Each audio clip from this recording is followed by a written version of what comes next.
going on, everybody? It's your favorite YouTuber, Austin Holland, and we are back again with another city review. I know you guys like these city reviews, so I'm bringing you another one for one of my top 5 destinations for me to live, date, and travel to around the world. And that is Lisbon, Portugal, or in Portuguese, Lisboa, Portugal. Now, I was there last week, a few days ago, like 3 days ago, right?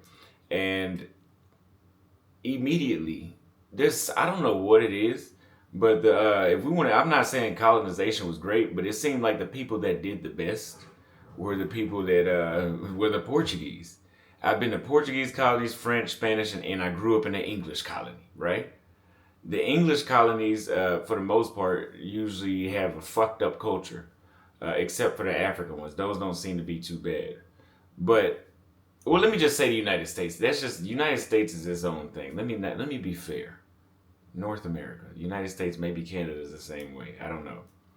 Spanish is it's great. I love the culture, but it's Spanish, But the Portuguese, it's great, but it just has that energy to it. Like, I don't know what it is about people I've met from Mozambique and Angola and Cabo Verde, but Brazil and Portugal have a strong culture together. Even people I've met from East Timor, I just vibe with them. I don't know what it is that the Portuguese did to those people, but they did it right.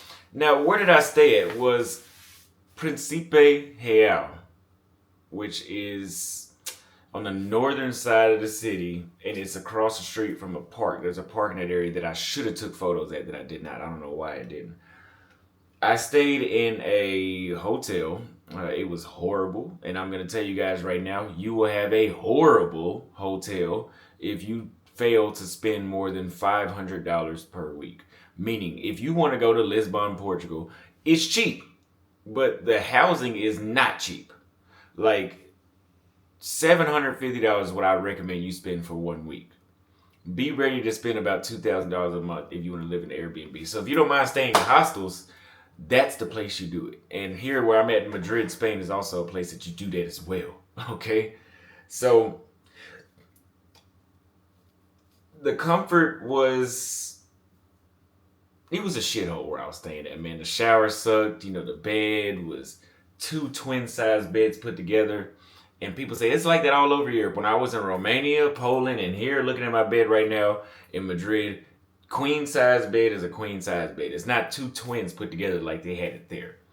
I've heard of that being in Europe, but I'm telling you guys, it's not like that all over. Like, they have some regular beds in a lot of places. But there was no pool. I wouldn't recommend where I stayed, but I would not recommend the place where I stayed. That neighborhood was fine. If you do go, Barrio Alto is probably where you want to be at. That's where all the action is at. That's where you can walk outside your apartment. There's a bunch of tourists.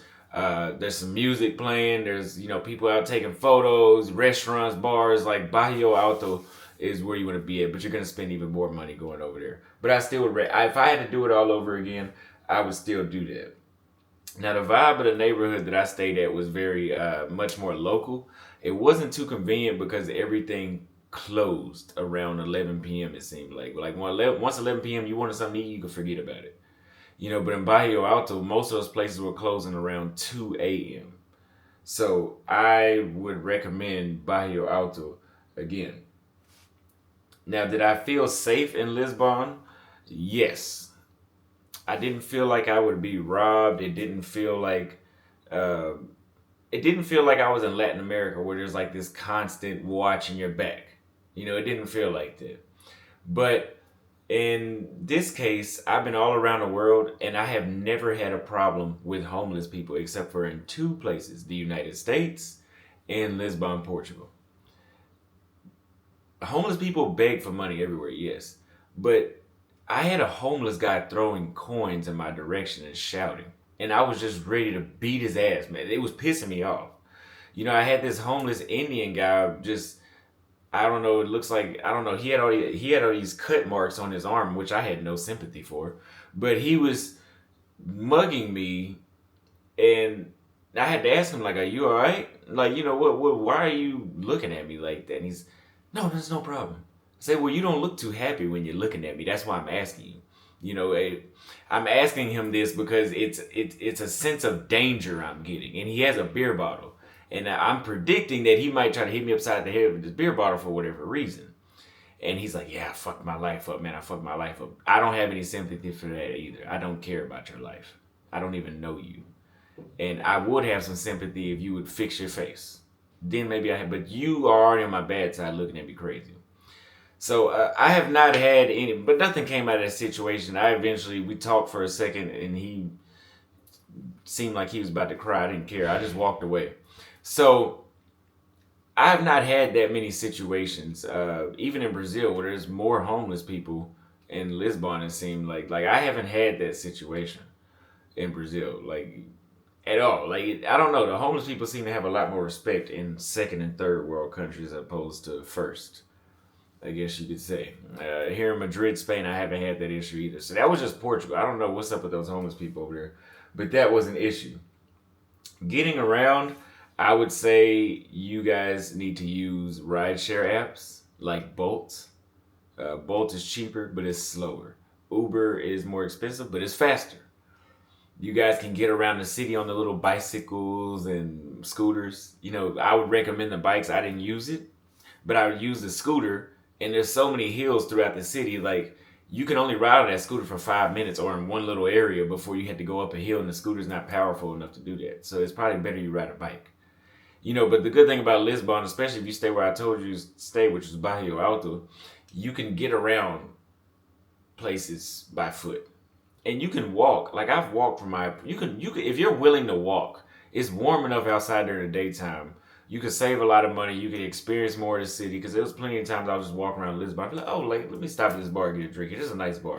Or there's a lot of women here. Let me stop here. I can meet people along the way. You know, I can do stuff like that. So I recommend that you guys do walk when you go to Lisbon. It's a very walkable city. Okay? The food was good. It wasn't nothing for me to get online and brag about. Now, here the food in Madrid has been pretty good. But Portugal, it was just good food. Like, I'm not going to get online and brag about it like I did with Tanzania and Kenya. But it was good food. So, nothing really too much to say there. And I'm saying that because I've been all around the world. So, I've tasted food from a lot of places now. The streets are very well organized, unlike Manaus. I told you guys about Manaus. Manaus has a horrible organization of their streets. And, of course, it's a first world country. So it is very, the restaurants are very Western styled. Of course, they do have, you know, if you go to Brazil, like they have those little mom and pop shops at like the padarias. And they have the, you know, the place where you go, they usually have like some bread under it's like a behind a glass. And, you know, the typical Brazilian restaurants that are just sticking out the side of a building. Like they have a lot of those in Portugal the same way. And I believe they have those here in Madrid, Spain too. So even though it's a first world country, they do have those things. Street food was not too much of a big thing there at all. When it came to Portuguese food, the only thing I really tried that was Portuguese was like their little sweets. But I don't really recall too many. Like I don't really recall seeing like a acai version of Portuguese, you know, something that was from Portugal. Like I didn't really see too much of that kind of stuff.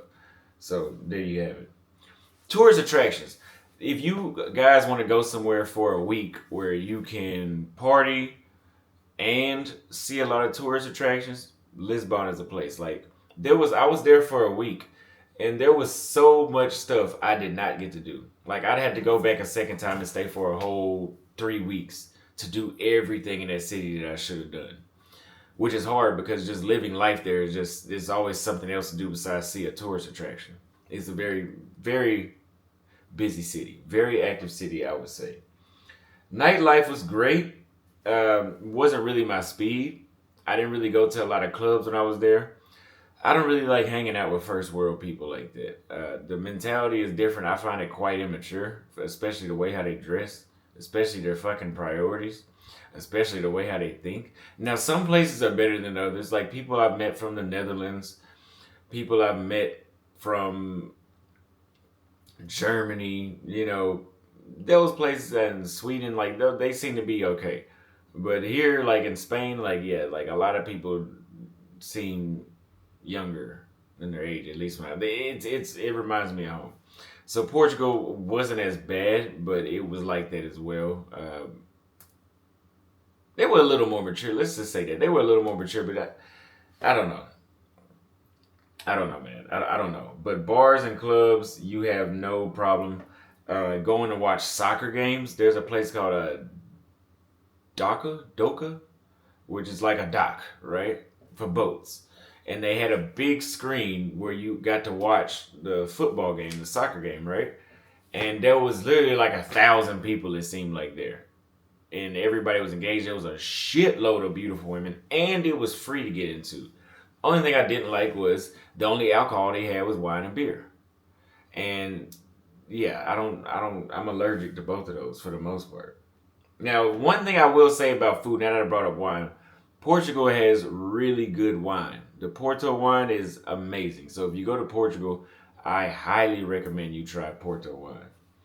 Now, the people, I was told that Portuguese people were kind of cold. Compared to Brazilians, yes. But compared to Americans, absolutely not.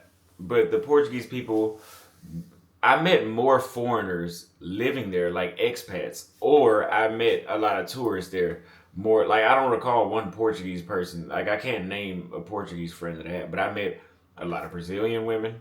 I met a lot of English women and Dutch women while I was there, German women that were living there that seemed to be a lot more open and talkative. So if you're going there to date, like you won't have a problem dating, but you might have to figure out how to navigate to get to the Portuguese people. Which I was only there a week, so I couldn't really. I wasn't. I would have to be there like another 2 weeks, probably 3 weeks in total, to figure that portion out. But that doesn't mean that they're not approachable. You can't talk to them. They just weren't as open as the other people that were living there. Which makes sense, right? There wasn't a lot of things culturally that stood out to me either. Not too impressed. So cost of living. You can eat in Portugal for $10. You can have a glass of wine for $5, but you have to go outside of that tour zone. I know that sounds obvious, but there's places in the world where you can be in the tour zone and you're paying dirt cheap. Of course, it gets cheaper when you leave, but you're still paying dirt cheap. So in Portugal, like if you're spending $20, your meal is gonna be an average size meal. But if you spend $20 outside the tourist zone, like you can overeat very easily. So I would still say get outside of Barrio Alto and go 10 to 15 minutes north, or go south on the other side of the waterway, on the other side of the bridge, and then go even further west, out to Cascais, I think it's called. It's a neighborhood over there, and see how much cheaper it gets to eat, as opposed to being in the tourist zone. But like I said before, the rideshare apps aren't they're more expensive than being in Brazil, but they aren't too expensive. Versus like here, where I'm in Spain right now, 1 minute in an Uber is like $2. Versus when I was in Salvador, you could be in an Uber for an hour and that would cost $10 one way. But in Portugal, it seemed like 1 minute might have been 75 cents. So it's more expensive than most of these other countries that most people travel to save on money. But you can live there. If you were living in Texas, it would be the equivalent to moving to a small town in Texas, right? So I guess maybe Waco. If you move to Waco, Texas, or Carl's Corner, whatever that little small shithole town is called, Carl's Corner. If you moved over there, maybe that's what Lisbon would be like. But Lisbon is probably not as expensive as Dallas, but it's a little cheaper, But honestly, I'm being honest with you guys. Your cost of living, if you're, let's say you make $10,000 a month, your lifestyle will start to feel like. If you're in Dallas making $10,000 a month, your lifestyle will probably start to feel like you're making 12,000. So it gets a little better, but not like when you go to Brazil where your 10 turns to 50. It's not like that. Literally, your 10 turns to 50 in Brazil. That's why it's good to experience these countries, but man, I don't give. Some people have this thing where They want to, oh, y'all are going to these second and third world countries because y'all can't afford it. Well, who gives a fuck? Like, if I can live in $1 million house in Texas, and no, let's bring up an extreme example. You can have $1 million house in Compton, California. You know, that the fucking gang banging capital of the world at one point. You know? So, if houses in that area cost $1 million, if you move to Salvador Bahia, you would probably be getting constantly robbed because your house is so nice. Not that that's a good thing, but I'm just making you a comparison. You would have a fucking castle for $1 million, is what I'm trying to say. So why not? And the people are better. Why not? I don't like when people say that. So if I were you guys, I would tell you guys, remember, stay in Barrio Alto. If you're going to be there for an extended period of time, you want to save money, you know, go outside the tourist zone. Make sure you see all the tourist destinations. Make sure you try the local cuisine. All that stuff is very important. And make sure you go to the rooftop bars. So, overall, would I return to Lisbon, Portugal? 100%. Even when I came to Madrid, Spain, I was like, I probably should have stayed another week in Portugal. But I didn't want to get too comfortable. But I would return. I'm considering having 3 countries that I live in at one time. That would be Brazil, Kenya, and now that I've been to Lisbon, I would even say there.